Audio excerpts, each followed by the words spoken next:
Oke, kita mulai ya. Kita lanjutin materi minggu lalu. Bukan minggu lalu. Yang kemarin sempat ke pending. Oke. Hari ini kita cuma running 30 menit ya. Karena waktu itu kan kita udah running 30 menit.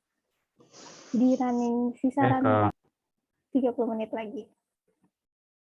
Oke. Nah. Oh iya. Sebelum belajar kita berdoa mulai.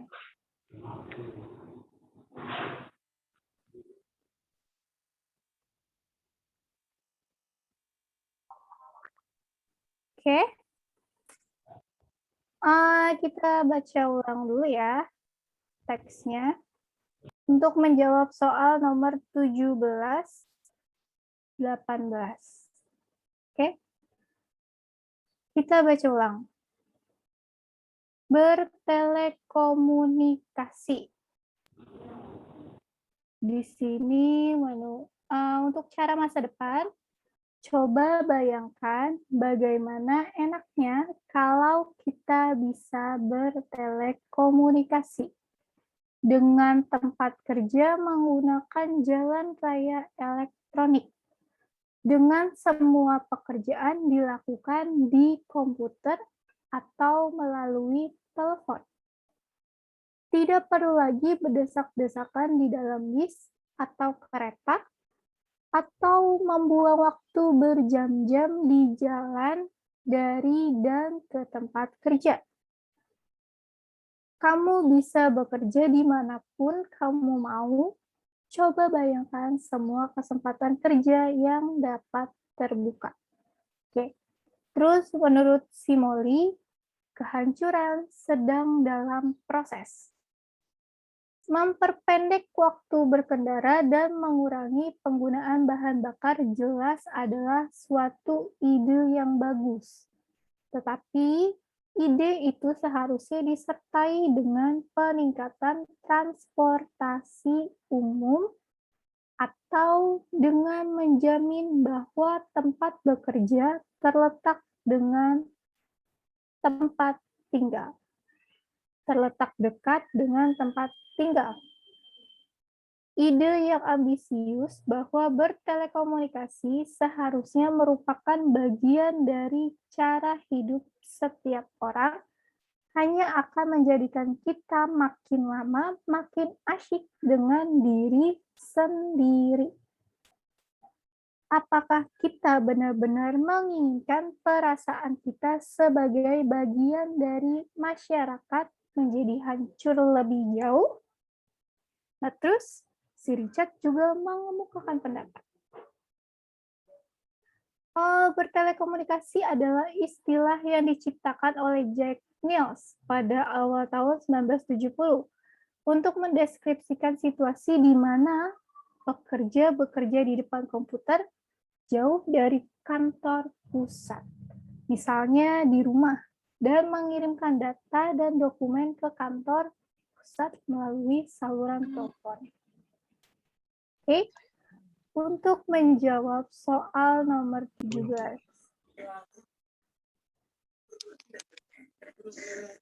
Manakah pernyataan yang disetujui oleh keduanya, baik Molly maupun Richard? Nomor 17. Apakah A, orang seharusnya dibiarkan bekerja selama yang mereka inginkan? Ataukah B, menghabiskan waktu terlalu banyak ke tempat bekerja adalah tidak baik? Apakah C, bertelekomunikasi tidak akan berhasil untuk setiap orang? Apakah D, membentuk hubungan sosial adalah bagian terpenting dari pekerjaan? Yang mana?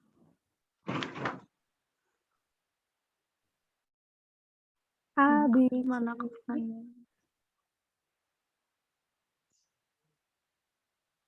ya? D. B. Oke.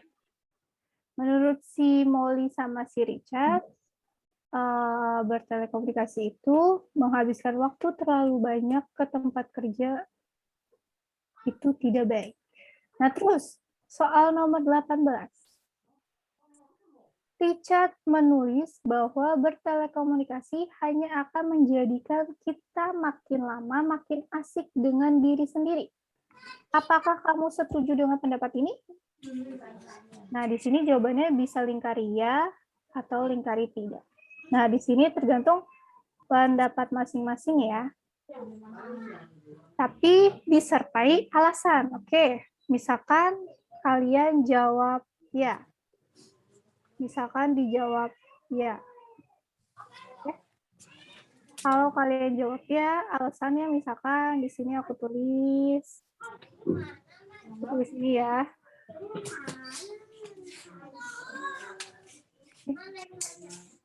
Ya, jika kamu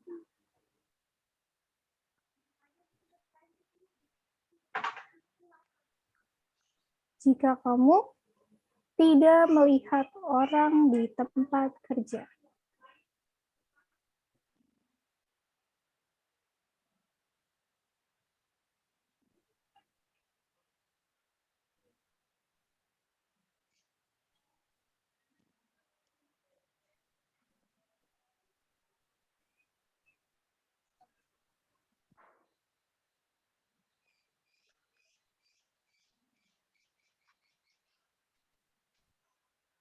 Atau juga bisa misalkan jawabannya ya, tapi alasannya itu orang-orang akan menjadi terbiasa,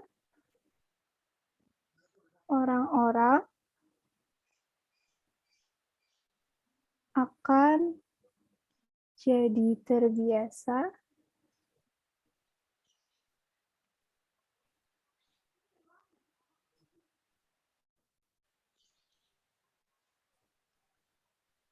menjadi antisosial.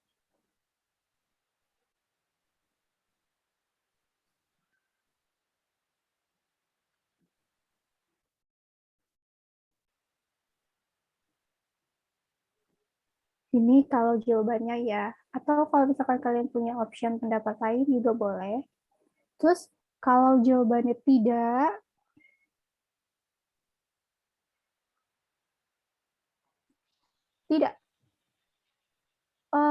karena dapat bekerja di alasannya nih ya.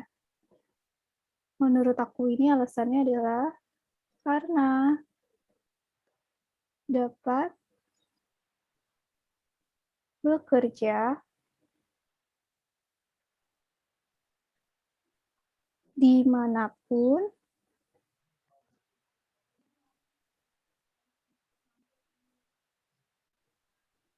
kamu mau, dimanapun kamu mau,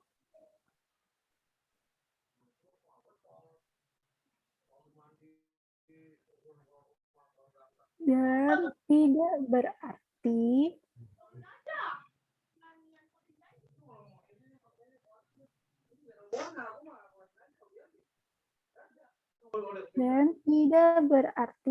kamu berhenti bertemu orang lain. Kamu berhenti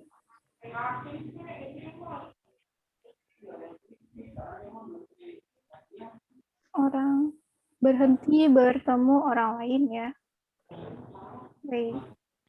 Tidak, karena dia ada ya dimanapun kamu mau. Wow, that's pretty accurate.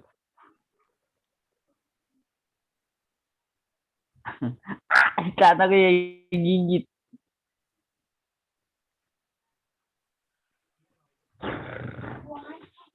Oke.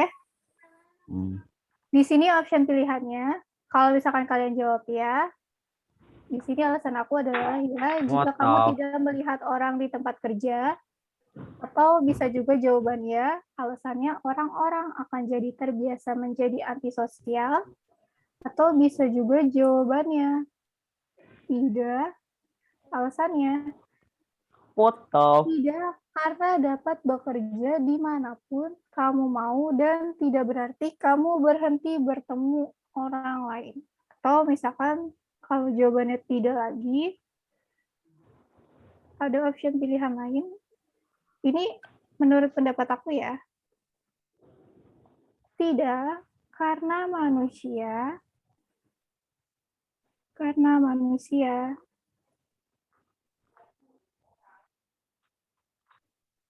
makhluk sosial.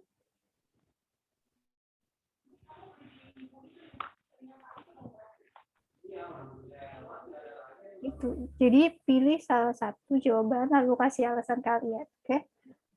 Karena masing-masing dari kalian pasti punya pendapat yang berbeda. Tuh.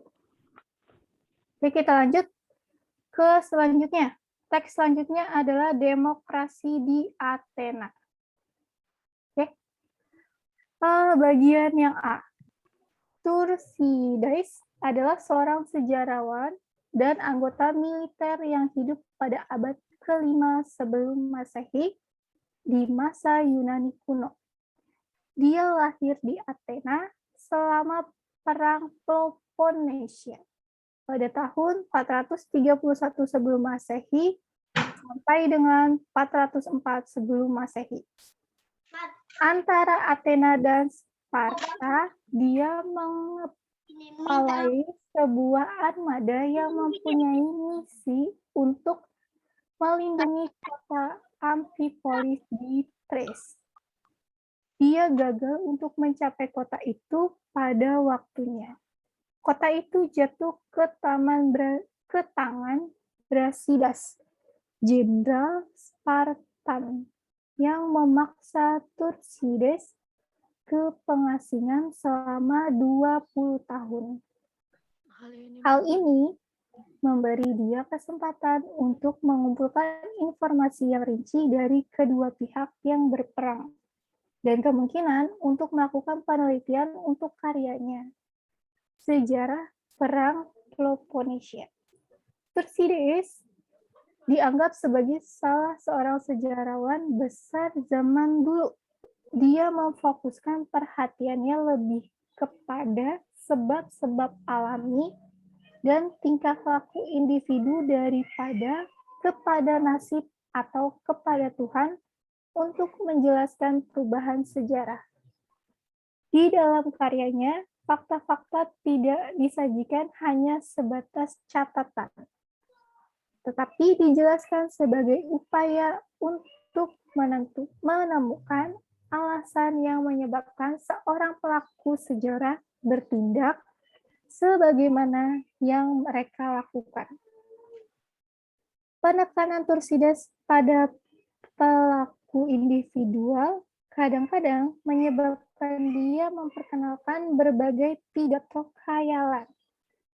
Semuanya ini membantu dia menjelaskan motivasi para pelaku sejarah. Lalu di bagian B, Tucídides mempersembahkan pidato berikut kepada Pericles pada abad ke-5 sebelum Masehi. Seorang penguasa Athena sebagai penghormatan kepada para prajurit yang gugur pada tahun pertama Perang Peloponnesia.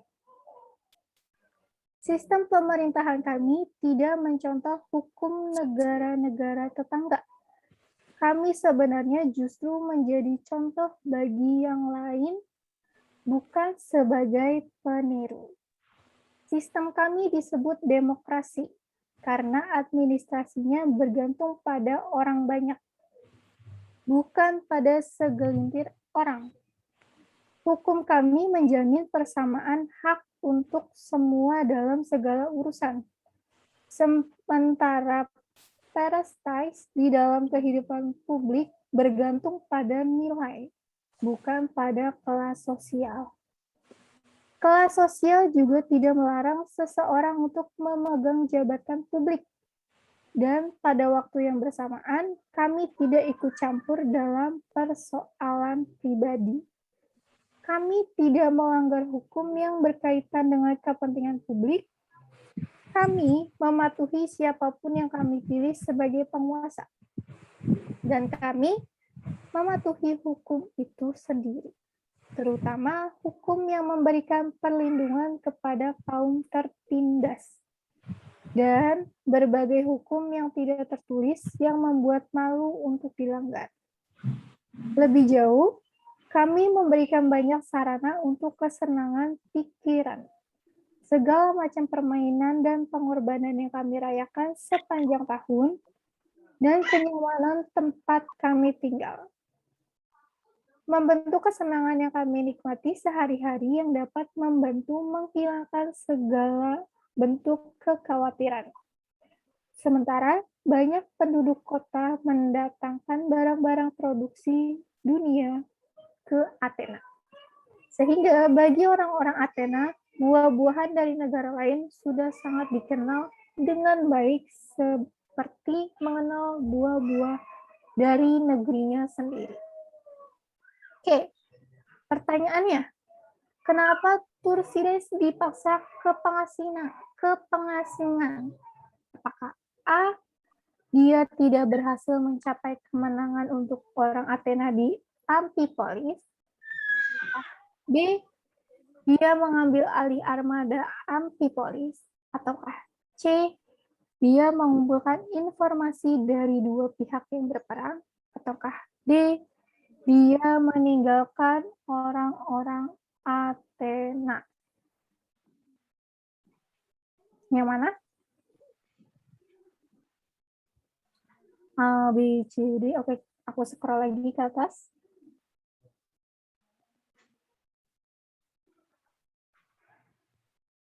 A, B, C, D.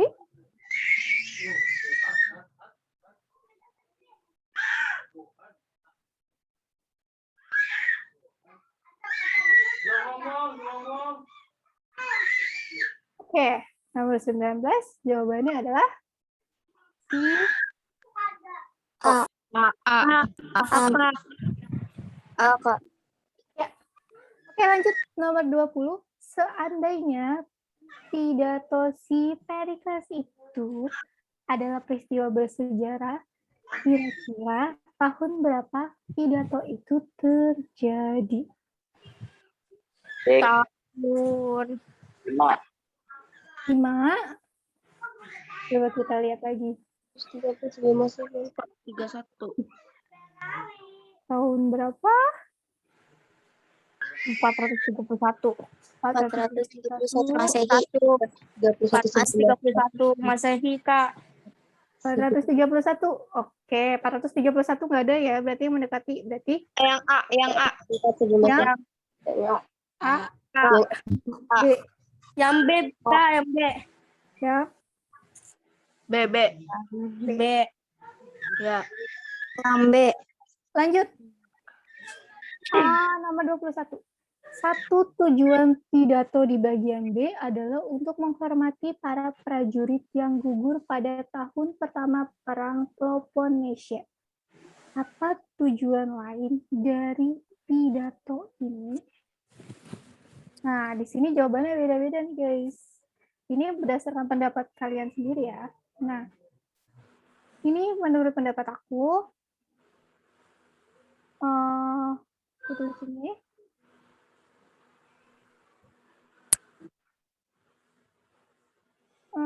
Untuk poin pertama, untuk mempromosikan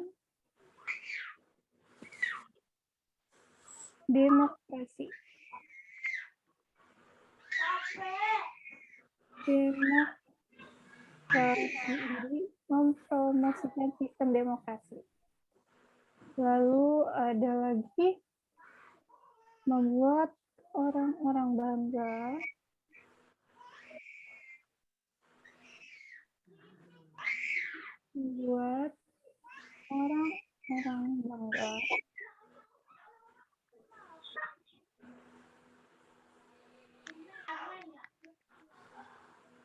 pada Athena.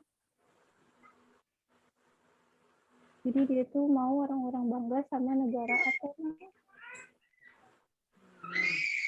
Terus, dah itu aja. Sebanyak-banyak ya. Terus nomor 22. Siapa yang menulis pidato pada Siapa yang menulis pidato pada bagian B? Terus gunakan isi bacaan untuk mendukung jawabanmu. Siapa yang menulis pidato? Bagian B.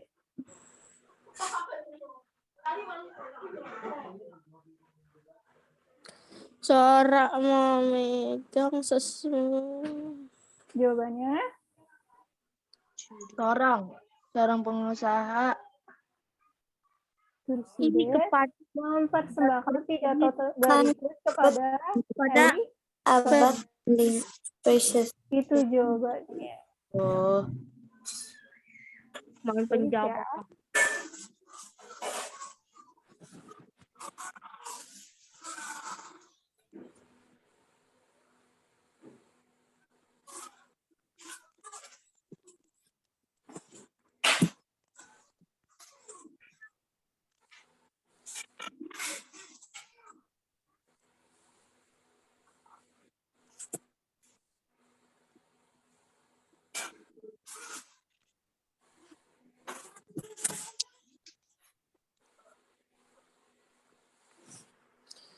Oke,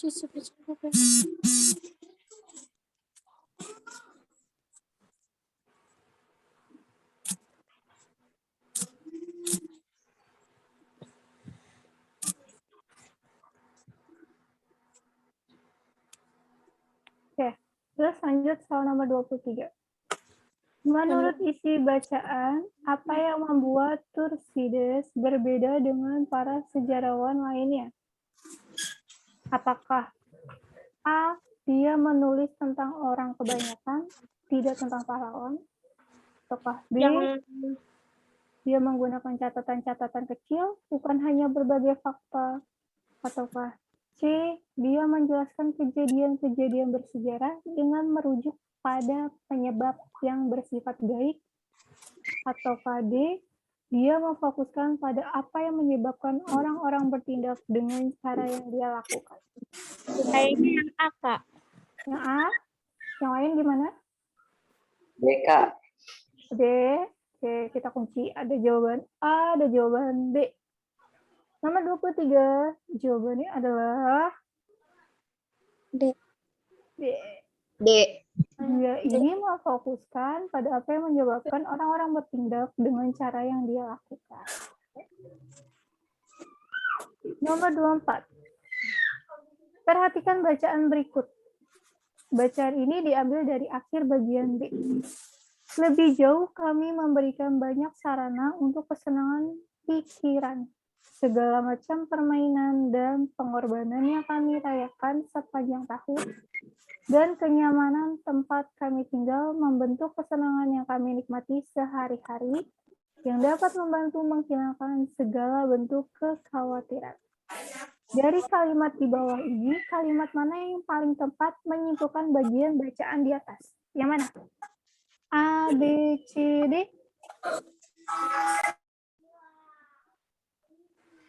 Apakah A, sistem pemerintahan di Athena membolehkan setiap orang membuat undang-undang? Ataukah B, hiburan dan keindahan adalah bagian dari hidup senang yang dapat dinikmati di Athena? Ataukah C, orang-orang Athena hidup terlalu mewah dan hidup santai? Atau D, kehidupan publik dan pribadi dilihat sebagai hal yang sama? A, B, C, D? B, Kak. Ya? B. B. B. B. Oke. Jawabannya B. B. B. lalu nomor selanjutnya. Nah, di sini ada bacaan. Bantu ibunya jualan, pemuda ini ciptakan robot unik. Oke. Kasih sayang seorang ibu kepada anak tidak akan ada habisnya. Sudah seharusnya seorang anak dapat membantu meringankan beban orang tuanya. Kisah inspiratif kali ini datang dari seorang anak yang membantu ibunya berjualan dengan cara unik. Ialah Agung Budi Wibowo, 18 tahun, pemuda asal Purworejo, Jawa Tengah. Ibu dari Agung Budi sudah cukup lama berjualan telur dadar mini. Sayangnya, sang ibu, Praptini Utami, 55 tahun, memiliki gangguan penglihatan, sehingga tak bisa berjualan dengan cepatan. Agung akhirnya berusaha mencari ide, solusi, dan inovasi agar dapat membantu sang ibu berjualan. Oleh karena itu, Agung adalah lulusan SMK, jurusan Teknik Kendaraan. Agung memiliki ide untuk menciptakan robot pembuat telur dadar mini. Ia kemudian belajar dari tayangan YouTube mengenai cara membuat robot. Pemuda ini mempelajarinya seorang diri dengan tekun. Modal yang dikeluarkan Agung dalam membuat robot itu sebesar 1,5 juta rupiah. Agung membuat robot tersebut dengan bahan baku dari lingkungan sekitarnya, yaitu dari beberapa suku cadangan motor, suku cadang pompa air, dan alat pengatur untuk mengatur robot itu sendiri. Bahan baku tersebut dirangkai dan dirakit sehingga tercipta sebuah robot yang dinamai egg filling robot. Setelah Agung membuat robot untuk membantu ibunya berjualan, ibunya mengaku sangat terbantu. Pekerjaannya yang sebelumnya sulit karena terkendala masalah penglihatan, sekarang menjadi mudah. Omset penjualannya sekarang naik menjadi 2 kali lipat. Itu banyak anak-anak yang membeli telur dadar mini tersebut karena sangat antusias melihat aksi robot yang mengisi adonan telur. Nah, di sini setelah kamu membaca wacana tersebut, bukti yang menunjukkan bahwa Agung sangat menyayangi ibunya. Gimana? Yang ini? Ini, atau ini? Yang mana? Dari bawah. Kotak keempat, Kak. Keempat. Mana kotak keempat? Kotak keempat. Ya. Iya, Kak. Untuk memudahkan ibunya bekerja. Iya. Terus selanjutnya. Oke, kita baca teks berikutnya. Keuntungan apa yang didapat dari penggunaan tenaga surya? Energi surya disebut juga sumber energi hijau atau energi bersih dan murah dari sinar matahari. Energi surya merupakan salah satu dari sumber energi alami dan terbaik di dunia. Energi ini dikatakan hijau karena tidak memancarkan polutan apapun ke atmosfer pada saat memproduksi ataupun pengonsumsian. Jika dibandingkan dengan sumber energi lain, pada masa kini banyak warga dunia sudah beralih ke tenaga surya. Tidak hanya karena merupakan sumber energi hijau, tetapi juga karena biayanya semakin rendah dan lebih efisien dari sebelumnya.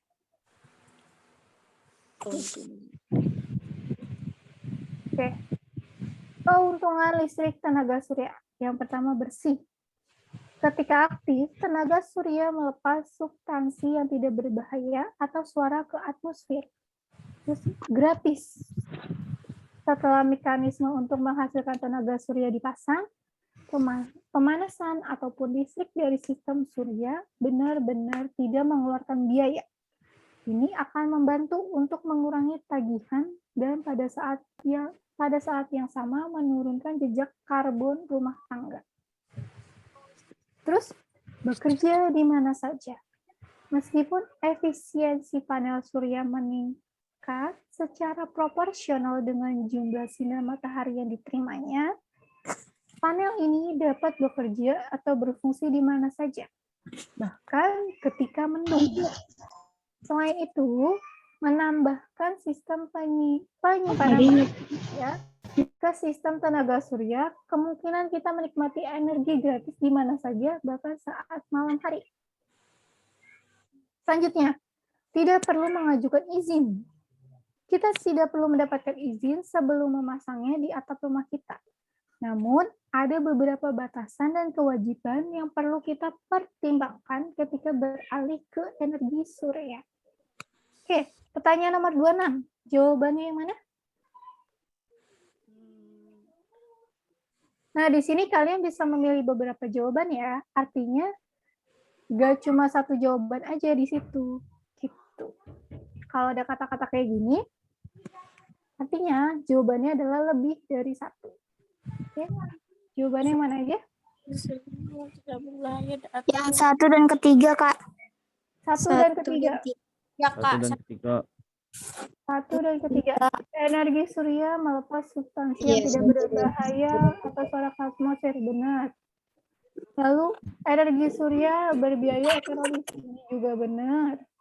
Terus, energi surya tidak memancarkan polutan apapun ke atmosfer. Ini juga benar. Energi surya bekerja di mana saja. Ini juga benar. Jadi, jawabannya benar semua.